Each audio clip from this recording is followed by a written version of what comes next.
Bonjour, je suis Nadège, je suis co-autrice du livre Les incroyables vertus des smoothies verts, le premier livre en français qui a été écrit sur les incroyables bienfaits de ces boissons vertes. Et comme je suis une grande fan de ces boissons vertes, vous trouverez beaucoup de ces recettes sur la chaîne YouTube, mais également j'ai créé un challenge pour vous aider à découvrir vous-même ces incroyables boissons vertes. Alors, il existe en version printemps et en version hiver pour le moment, parce que c'est très important d'utiliser des ingrédients de saison. C'est quand même beaucoup plus bénéfique, aussi bien pour nous que pour la planète. Donc là, la recette d'aujourd'hui est extraite du challenge donc, de printemps. Voilà, donc ce challenge, il est en version gratuite pendant 7 jours. Et puis, si vous voulez continuer l'aventure, sachant que plus vous allez consommer de smoothies verts sur le long terme, et évidemment, plus vous aurez de bienfaits, il existe donc en version payante pour un tout petit prix pour un mois. Donc, ça veut dire un mois de recettes différentes. Donc, ça fait même plus que ça, plus que 28. Alors, il y a 28 recettes différentes de smoothies verts, mais dans la version payante, en plus, j'ai rajouté plein de bonus, donc par exemple une journée de détox au smoothie vert. Voilà. Donc pour la recette du jour, je vais utiliser pour commencer des bananes. Donc les recettes de ce challenge se veulent vraiment simples et accessibles aux débutants comme aux confirmés, parce que si vous avez déjà l'habitude des boissons vertes de type smoothie, vous pouvez très bien suivre ce challenge. Il vous donnera plein d'idées de recettes. Alors, pour commencer, je vais mettre des bananes. Donc, 2 bananes. Alors, ça va vous paraître beaucoup en fruits si vous êtes habitué, puisque le but, c'est de consommer plus de verre que de fruits. Mais la banane apporte une texture très veloutée. Et puis, je vais mettre des ingrédients qui sont un petit peu forts en goût. Donc, ça permet d'équilibrer. Alors, la banane, elle a l'avantage donc d'être facile à digérer généralement, bon, sauf si vous êtes allergique. Dans ce cas-là, je vous conseille de remplacer la banane par de l'avocat, par exemple, ou éventuellement de la mangue.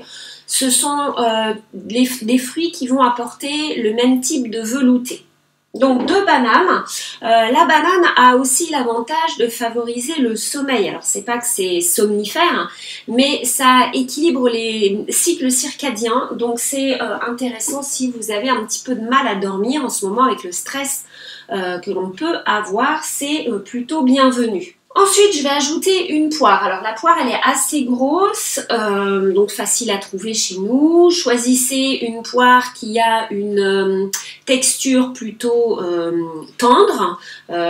Évitez plutôt les poires à croquer parce qu'elles ont une texture justement plutôt ferme qui est un petit peu moins agréable dans les smoothies. Même si vous avez un blender très puissant, voilà, choisissez plutôt une beurrée hardie, c'est très bien, ou une comice. Là, moi, c'est une comice. Je n'ai pas épluché ma poire parce qu'elle est bio. Si vos fruits ne sont pas bio, épluchez-les, particulièrement les poires, les pommes, ce sont des fruits qui sont assez traités. Voilà, vaut mieux éviter quand même les pesticides. Voilà pour le côté agréable, goûteux et puis ce qui va apporter cette texture veloutée. Maintenant, on va passer aux verdures parce que l'intérêt dans les smoothies verts, en fait, c'est les verdures. Les verdures, elles sont très riches en chlorophylle et c'est le nutriment le plus important pour votre santé. Malheureusement, celui qu'on retrouve le moins souvent aujourd'hui dans notre assiette. Et les smoothies sont vraiment le moyen le plus facile, le plus agréable, le plus simple, le moins cher également de consommer beaucoup de chlorophylle. Alors pour cette recette, j'utilise de la romaine. Alors là j'ai une moitié de romaine, alors ça peut vous paraître beaucoup, mais une fois que c'est mixé, vous allez voir que finalement vous pouvez le boire très facilement. Votre smoothie, là vous allez obtenir à peu près 1 litre de smoothie vert, donc 1 litre ça fait grosso modo 4 grands verres, hein, c'est pas si énorme que ça. Et puis si vous ne pouvez pas tout boire d'un coup, ça n'est pas grave, vous pouvez le garder et le boire au cours de la journée. Par exemple, prendre la moitié le matin. Alors je conseille vivement de commencer votre journée avec un smoothie vert parce que en fait, en commençant avec un smoothie vert, c'est-à-dire votre premier repas de la journée, si vous le faites avec un smoothie vert, donc quelque chose qui est très alcalinisant, riche en chlorophylle, riche en fibres, vous allez équilibrer votre glycémie pour le reste de la journée.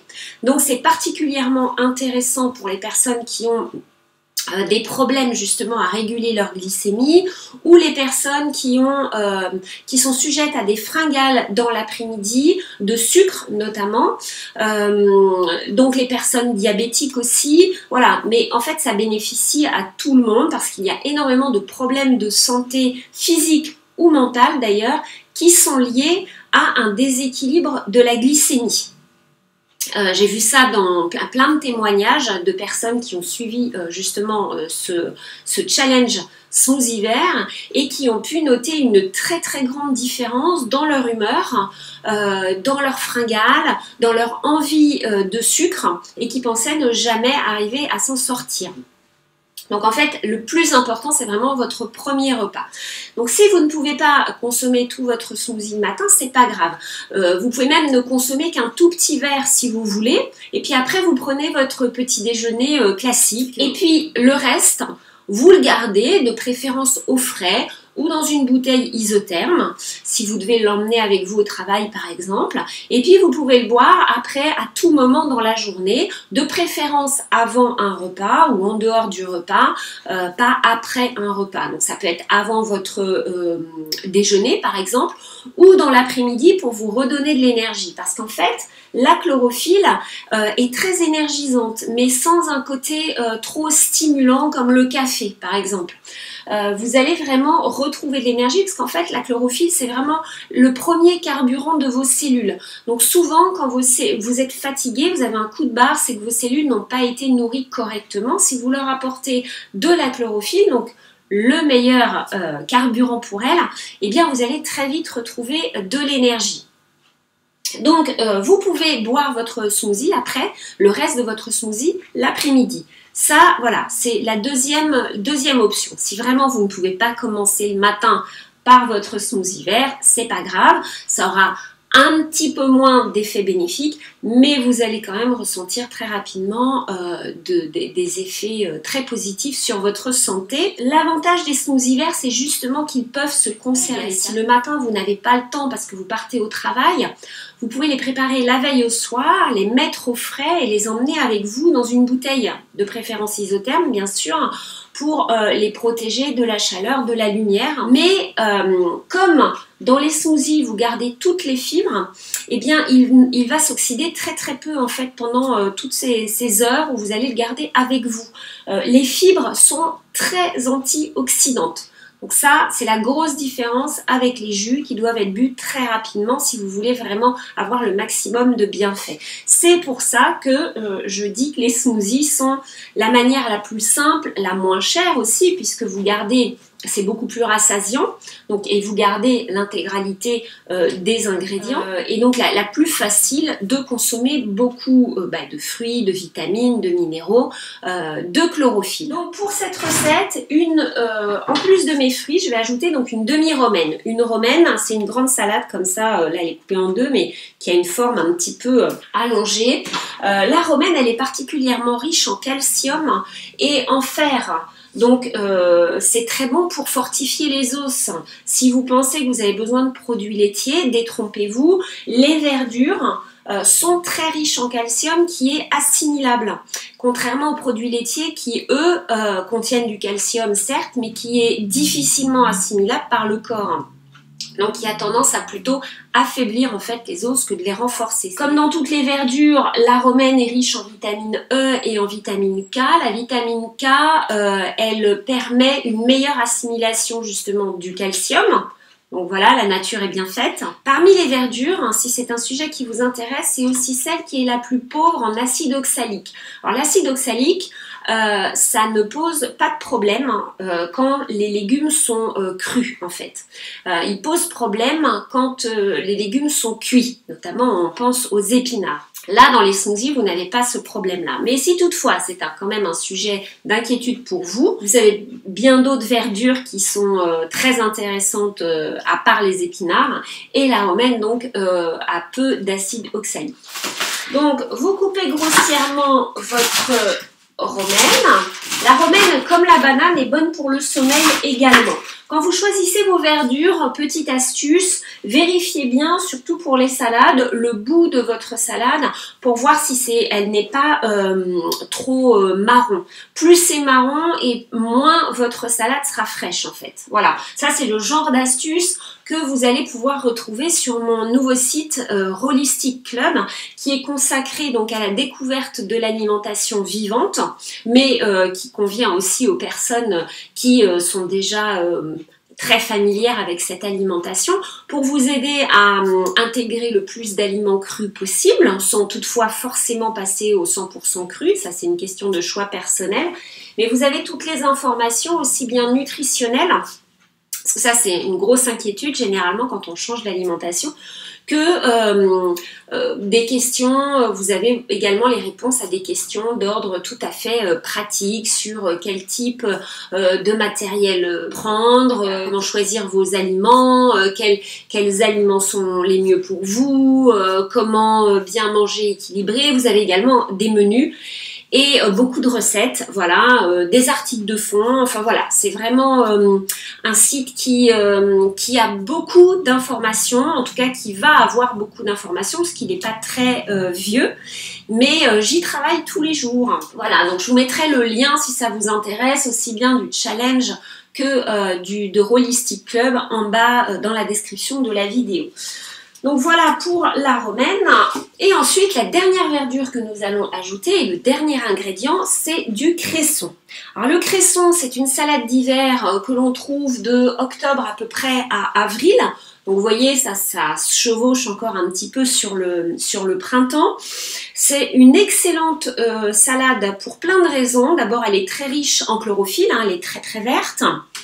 Elle fait partie de la famille des crucifères et les crucifères sont très connus pour leurs propriétés anti-cancer notamment. Alors le cresson est cultivé depuis assez peu de temps, hein, à peu près le 19e siècle. Cela dit, c'est une plante qui existe à l'état sauvage depuis très longtemps et qui est consommée depuis très très très longtemps, justement parce qu'on connaît ses propriétés santé. Alors elle aussi, elle est très riche en calcium, donc elle est excellente pour fortifier les os. Comme toutes les verdures, elle est riche en chlorophylle, mais elle est également riche en nitrates alimentaires. Et les nitrates alimentaires participent à beaucoup de processus dans le corps humain. L'oxyde nitrique permet une meilleure utilisation de l'oxygène. Et la chlorophylle, en fait, c'est de l'oxygène que vous apportez à toutes vos cellules. Et on sait qu'on a besoin d'oxygène pour être en bonne santé. Il existe maintenant des thérapies à base d'oxygène.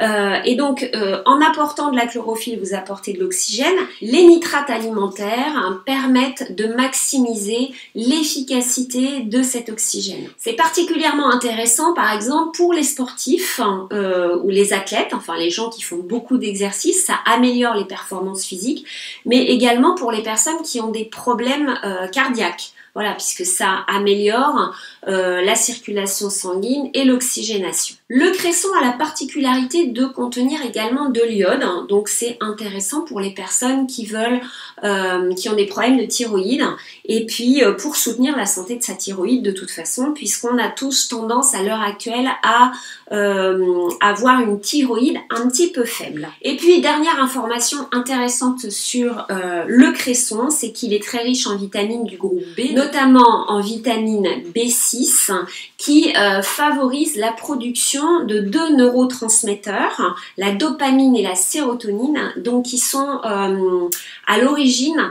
des sensations de plaisir et de bien-être. Donc consommer un petit peu de cresson, alors ça peut être en salade bien sûr, mais voilà une autre occasion de le consommer, donc en smoothie vert. N'en mettez pas beaucoup dans votre smoothie vert parce que le cresson a quand même la particularité d'avoir un goût très poivré. Donc vous risquez, si vous en mettez trop, de ne pas pouvoir boire votre smoothie. Mais si vous en mettez une toute petite poignée, vous aurez les bienfaits du cresson sans le côté désagréable un peu trop fort. Donc, et là, j'ai mis des fruits donc justement qui sont particulièrement sucrés et doux pour s'harmoniser bien avec le cresson. Et là, je vais mettre de l'eau, bien sûr, pour mixer le tout. Vous pourriez mettre du lait végétal. Moi, personnellement, je préfère mettre de l'eau parce que c'est plus, je trouve l'ensemble plus digeste. Surtout puisque je consomme mon smoothie le matin. Le matin, le corps continue à se nettoyer en fait jusqu'à peu près midi et donc si vous consommez des graisses le matin, vous arrêtez ce processus de nettoyage. Donc c'est un petit peu dommage et ça peut, chez certaines personnes qui ont du mal avec la digestion des graisses, perturber la digestion pour le reste de la journée. C'est pour ça que j'insiste, le premier repas de la journée est quand même très important. C'est à vous de voir, hein. Si vous digérez les graisses le matin, consommez, mettez du lait végétal si ça vous dit. Moi je préfère rester avec de l'eau. Maintenant si je devais faire par exemple ce smoothie pour l'après-midi, je pourrais mettre du lait végétal ou même une petite cuillère de purée d'amande notamment, ça irait très très bien avec. Donc si vous voulez refaire ce smoothie pour l'après-midi et le rendre un petit peu plus gourmand, ben voilà une idée, une cuillère à soupe de purée d'amande. Et voilà donc mon smoothie d'un joli vert très tendre, hein, je trouve qu'il fait très printemps.